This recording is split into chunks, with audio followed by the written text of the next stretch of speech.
Action സിനിമകളിലൂടെ തമിഴിലും മലയാളത്തിലും ആരാധകരെ ഉണ്ടാക്കിയെടുത്ത നടനാണ് ശരത് കുമാർ.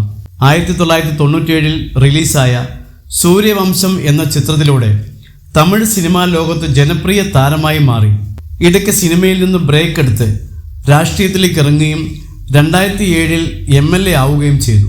2017 മുതൽ വീണ്ടും സിനിമയിൽ സജീവമായി.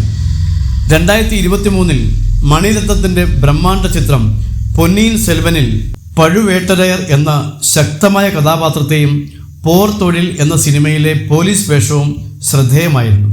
തെന്നിന്ത്യയിലെ ലേഡി സൂപ്പർ സ്റ്റാർ നയൻതാരയുടെ ആദ്യ തമിഴ് സിനിമ ശരത് കുമാറിനൊപ്പമായിരുന്നു. 2005 പുറത്തിറങ്ങിയ അയ്യ എന്ന സിനിമയിലൂടെയായിരുന്നു നയൻതാരയുടെ തമിഴ് അരങ്ങേറ്റം.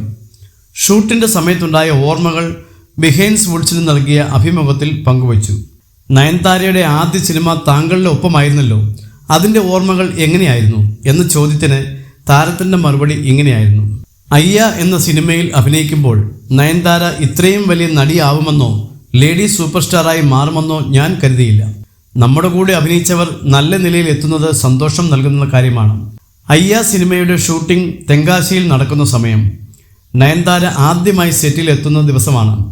അവർ വന്നത് മോഡേൺ ഡ്രസ്സ് ധരിച്ചാണ്. ഇത് കണ്ടപ്പോൾ സംവിധായകൻ ഹരിക്ക് ദേഷ്യം വന്നു. ഈ ക്യാരക്ടർ ഗ്രാമത്തിലെ പെൺകുട്ടിയാണ്, ആ കുട്ടിയോട് ഡ്രസ്സ് മാറിയിട്ട് വരാൻ പറഞ്ഞ് ബഹളം വെച്ചു. ഞാൻ ഹരിയെ ആശ്വസിപ്പിച്ചിട്ട് പറഞ്ഞു, ഞാൻ ആ കുട്ടിയെ പറഞ്ഞ് മനസ്സിലാക്കാം, ശരത് കുമാർ പറഞ്ഞു. 40 വർഷത്തിലധികമായി സിനിമാ ഫീൽഡിൽ നിറഞ്ഞു നിൽക്കുന്ന ശരത് കുമാർ തമിഴ്, തെലുങ്ക്, കന്നഡ, മലയാളം ഭാഷകളിലായി 100-ലധികം സിനിമകളിൽ അഭിനയിച്ചിട്ടുണ്ട്. 1994 നാട്ടാമൈ എന്ന സിനിമയ്ക്കും 1998 സിംഹരാശി, നട്പുക്കാക എന്നീ സിനിമകൾക്കും മികച്ച നടനുള്ള തമിഴ്നാട് സംസ്ഥാന അവാർഡും ലഭിച്ചിട്ടുണ്ട്.